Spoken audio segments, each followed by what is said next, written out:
श्री गणेशाय नमः। कार्तिक मास महात्म्य अध्याय 23वां अध्याय। वर्णन आंवला तुलसी जान, पढ़ने सुनने से कमल हो जाता कल्याण। नारद जी बोले, हे राजन, यही कारण है कि कार्तिक मास के व्रत उद्यापन में तुलसी की जड़ में भगवान विष्णु की पूजा की जाती है। तुलसी भगवान विष्णु को अधिक प्रीति प्रदान करने वाली मानी गई है।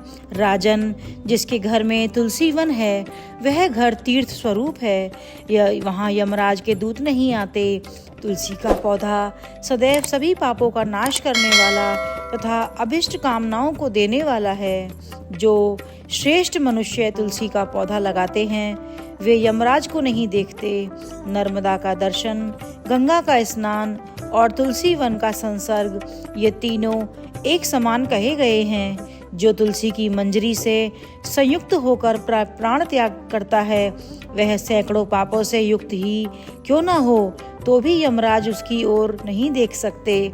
तुलसी को छूने से कामिक, वाचिक, मानसिक आदि सभी पाप नष्ट हो जाते हैं। जो मनुष्य तुलसी दल से भगवान का पूजन करते हैं वह पुनः गर्भ में नहीं आते, अर्थात जन्म मरण के चक्कर से छूट जाते हैं। तुलसी दल में पुष्कर आदि समस्त तीर्थ, गंगा आदि नदियाँ और विष्णु प्रभृति सभी देवता निवास करते हैं। हे राजन, जो मनुष्य तुलसी के काष्ठ का चंदन लगाते हैं उन्हें सहज ही मुक्ति प्राप्त हो जाती है और उनके द्वारा किए गए पाप उनके शरीर को छू भी नहीं पाते।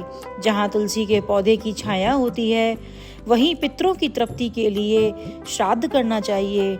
जिसके मुख में, कान और मस्तक पर तुलसी का पत्ता दिखाई देता है उसके ऊपर यमराज भी दृष्टि नहीं डाल सकते, फिर दूतों की तो क्या बात है।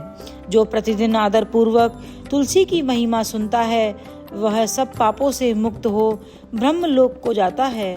इस प्रकार आंवले का महान वृक्ष सभी पापों का नाश करने वाला है।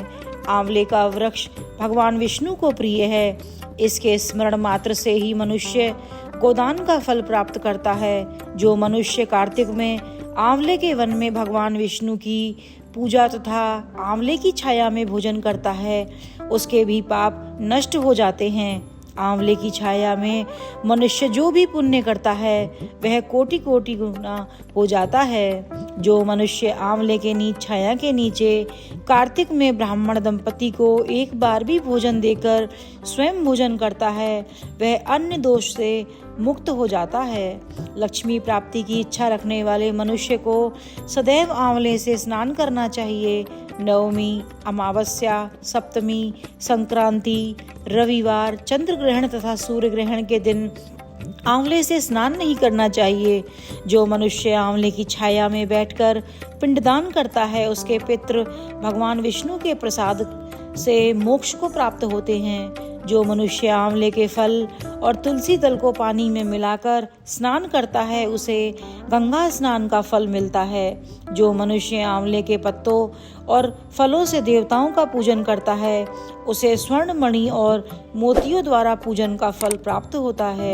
कार्तिक मास में जब सूर्य तुला राशि में होता है तब सभी तीर्थ, ऋषि, देवता और सभी यज्ञ आंवले के वृक्ष में वास करते हैं। जो मनुष्य द्वादशी तिथि को तुलसी दल और कार्तिक में आंवले की छाया में बैठकर भोजन करता है उसके 1 वर्ष तक अन्न संसर्ग से उत्पन्न हुए पापों का नाश हो जाता है।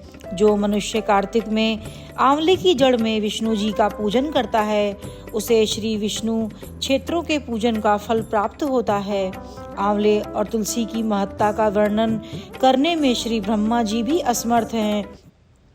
इसलिए धात्री और तुलसी जी का जन्म कथा सुनने से मनुष्य अपने वंश सहित भक्ति को प्राप्त करता है।